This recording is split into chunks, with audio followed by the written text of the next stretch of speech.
with your host, Adam Lang.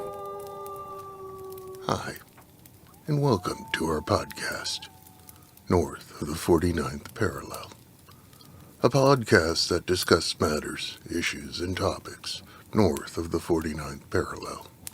And for those of you who are not sure where that is, it means in the area in the Great White North, Canada.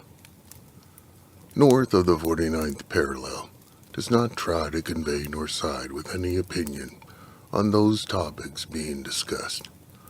Rather, it does try to present different perspectives and questions on those topics in a manner that hopefully will cause you, the listener, to reflect on your position and either affirm them, reevaluate them on your own terms, or challenge those being presented. There is not a wrong or a right. That is left up to you and the collective consciousness of Canadians. With that said, we must start the first show off with two issues most Canadians in the country are talking about over the past few weeks. The remains of the Indigenous children that were found in Kamloops, British Columbia, and the Islamic family that was intentionally run down and killed in London, Ontario. These two events affected me deeply. They affected me so much, I wrote a letter to the Prime Minister of Canada, of which I would like to share a portion with you. My letter went something like this. Mr. Prime Minister, like so many others in our country, I am a simple Canadian citizen. I am first-generation Canadian, whose parents and grandparents came from Britain and Scotland to Canada after the Second World War. They came to Canada looking for, like so many others coming here, the opportunity for a better, safer, and more fulfilling life. My wife is 10th generation Canadian, whose ancestors settled in Upper Canada in and around the area of Brantford, Ontario in early 1800. Both of us are proud of our British and Scottish roots and our family history. In growing up in this country, we felt quite at ease with our culture and our history that we were taught in school. As we matured, it became clear to us the lessons we were taught were misinforming, misleading, even deceptive, and over time we have tried to learn the truths about our Canadian history and the influences our colonial past has had wherever possible. But one of the things that have always prided me is Canada's position towards its multiculturalism, the mosaic, the great experiment. Now, for those of you who are unaware of what the Great Experiment is, it was a television series that was produced back in the 1980s, which covered Canada's history in and around the time of Canada's signing of the Confederation Act of 1867. One of the topics it discussed was the issues of the English and French relationship, and how the two cultures could coexist as one nation under British rule. Although at the time of the signing of the Act, the number of French-speaking peoples in Lower Canada were vast when compared to that of the number of British-speaking peoples. The British would recognize the French and acknowledge them along with their unique ways of life, even though they were defeated on the Plains of Abraham back in 1759. The French culture would be preserved, and the two distinct cultures would be integrated into the fabric of a new governmental model. MacDonald coined this the Great Experiment. My letter continues. I woke this past Monday morning to hear of the tragic news out of London, Ontario regarding the Islamic family that was shamelessly run down by a Canadian terrorist the night before. After hearing the news, I noticed a tear welling in my eye and rolling down my cheek. Maybe this was for the surviving family member who will now grow up with the loss of experiencing life's joys without his parents, sister, or grandmother.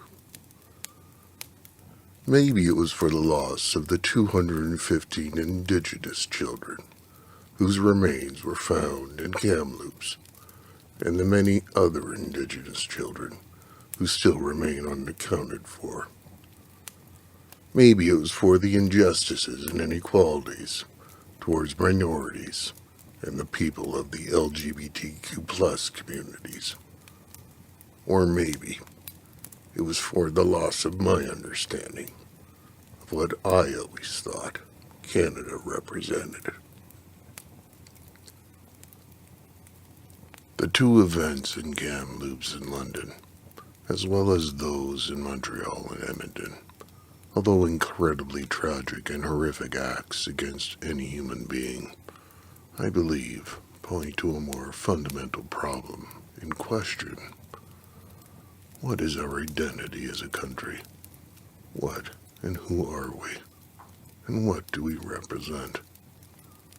Were we and are we a nation that is accepting of other cultures and ethnicities? Are we truly multicultural, and have we always been since the establishment of the initial colonies and the inception of this country? A question that I'll be discussing in another show.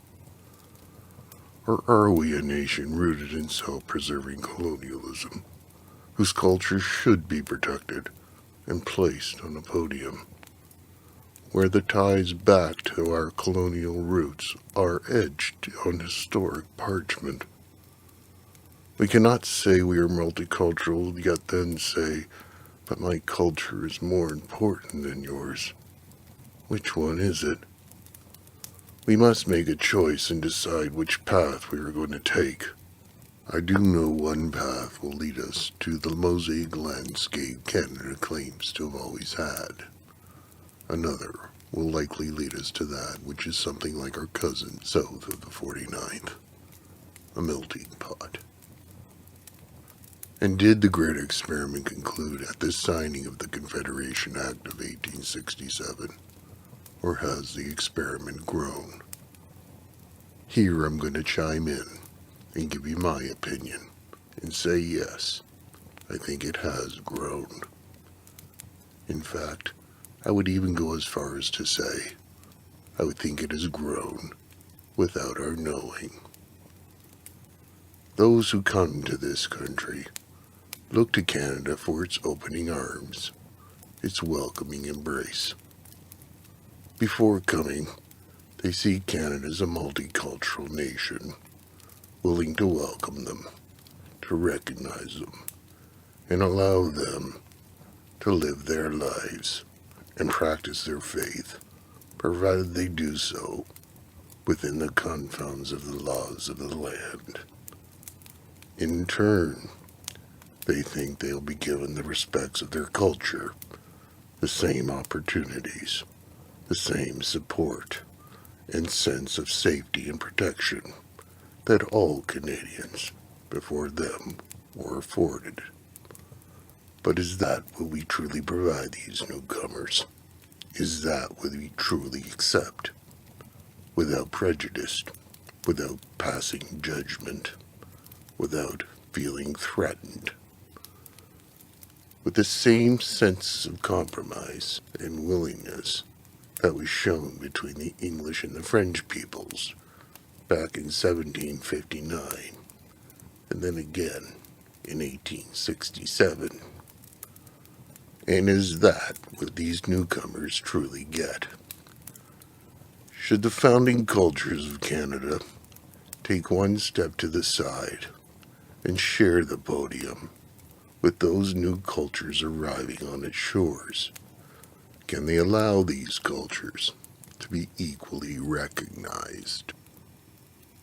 Our history, our culture, our French and British influences are entrenched in Canada, and will always influence its direction forward in one way or another. Our institutions, our laws and languages are currently preserved. That is ensured, and collectively, it will be up to Canadians to decide whether these will be altered, if at all. But these will never be removed. History cannot expunge them, take them away.